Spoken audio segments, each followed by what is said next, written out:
Right now I see myself as an educator, I see myself as a scholar, I see myself as an activist in my own way.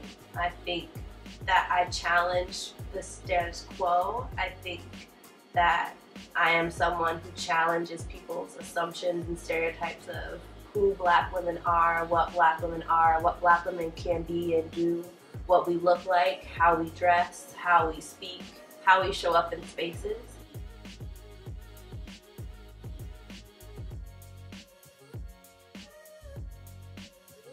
I am Dr. Stacey Garrett, come May 11th, 2017. And I'm proud of that. I'm proud of my accomplishments, and I don't want to be ashamed of that. I don't want to be embarrassed by that or told that that's something that I shouldn't be. I'm a proud member of Alpha Kappa Alpha Sorority Incorporated. I am an alum of multiple predominantly white institutions. I am an alum of Whitman Mary, James Madison University, and soon to be Clemson University.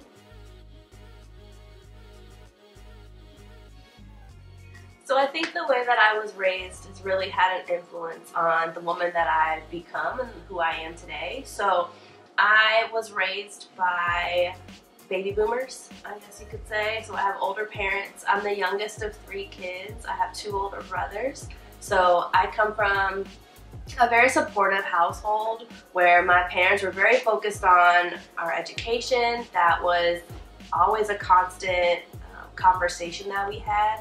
Something that was important in our household. I also think the fact that my parents lived through segregation and integration in Charlottesville, Virginia, so a small country rural town in Virginia, for all or part of their lives, really played an impact on how they experienced the world and the things that they lived through, the things that they wanted to impart on us. So education was always a priority for us because that was they were raised that education was kind of the ticket in the way that you advance in the world and move through the world. So there was constantly the conversation around, you know, once you have your degree, they can never take that away from you. Education was something that was always held very sacred in our household. So with that in mind, you know, I'm a 4th generation college student, which is something that's not very common in the Black community, something that I take great pride in. All of my immediate family have college degrees. Most of us have master's degrees, and I'm the first to get a terminal degree, outside of my grandfather, who was a medical doctor. But then also having my father in my life, having my brothers, having all these powerful and positive male influences really impacted, I think, the way I interacted with other relationships, because when I went to college, I was seeking those kinds of positive relationships, but I didn't realize that they came at a price, and that what things that were given to me freely as a child growing up, you know, come at a cost when you're looking for others to give you that positive reinforcement. So that really had an impact on my personal relationships, and something that I've worked to really work through that as a 30-something-year-old woman now. But I wouldn't change it for the world. I think that my experiences as a military kid, as a child, I was, you know, a product of older parents, someone that was focused on education.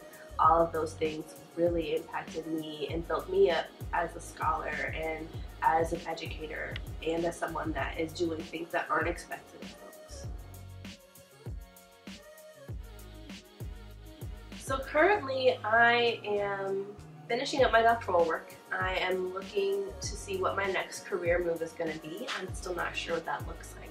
I think for me the goal is positioning myself to continue the research that I've been doing around faculty experiences for women of color, particularly in predominantly white institutions, and the differential experiences that they have. And so part of being able to do that work is going to be putting myself in a college environment to again be one of those women of color faculty, doing that work and learning from my own experiences, but then also having the connections and the relations and access to other women of color faculty. So I'm kind of looking at faculty positions, I'm looking for postdoctoral research positions, I'm thinking about some administrative work and possibly going back to student affairs where my roots are, but my primary goals would be to find a faculty position. So I think my current career ventures, the things I'm looking to do, really do connect back to how I was raised. Again, it's that focused on an education. My parents were both trained as teachers. My grandmother was a high school teacher and principal, and so that's a part of who we are and our fabric in our family, is being educators. So I don't know that I knew when I was growing up or when I started college that this would be the path that I would be on, but I definitely feel that I am, I guess, advancing the family business, so to speak, by continuing on in this path of being an educator and doing it at the highest level in a college setting. But I think, I never really thought about it until now, but I think that idea that in order to navigate these spaces, these predominantly white spaces, racialized, gendered spaces, you need people around you of a like mind to just remind you that you're not crazy, and the things that you're seeing and experiencing, that's real, that happened, and it was wrong. And you need people around you to be able to say, like, yeah, that's not cool. And it helps that when there are other Black people, but it could also just be women of color in general. It could be men of color. It could be just anyone that's aware. So it could be white folks too that understand and can recognize the patriarchy and the white supremacy that exists. As long as they're all people that are of a like mind, you need those folks around you to say, like, yeah, that was not okay. That's not cool. Let me help support you. Let me pour into you to remind you who you are and what you're capable of and what you don't have to stand for or put up with. And then that gives you the strength to go out and face the world the next day. That's always a hard question.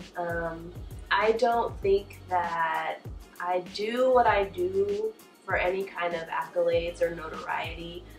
Yes, it's nice to be recognized every once in a while if I do extraordinary work, but at the same time, I think the main thing I want to do and what my goals are in my career are really just to be the person that is a catalyst in someone's life. So I have had people that have impacted my life in small ways or in the moment, kind of those people that are in your life for a reason or a season, and that has put me on a certain path. So if I could be that person for someone and know that God is using me in their life to put them on a certain path or to direct them in a different way, that's really all I can hope for, is that I can impact someone in the moment that they need it and let that be my legacy.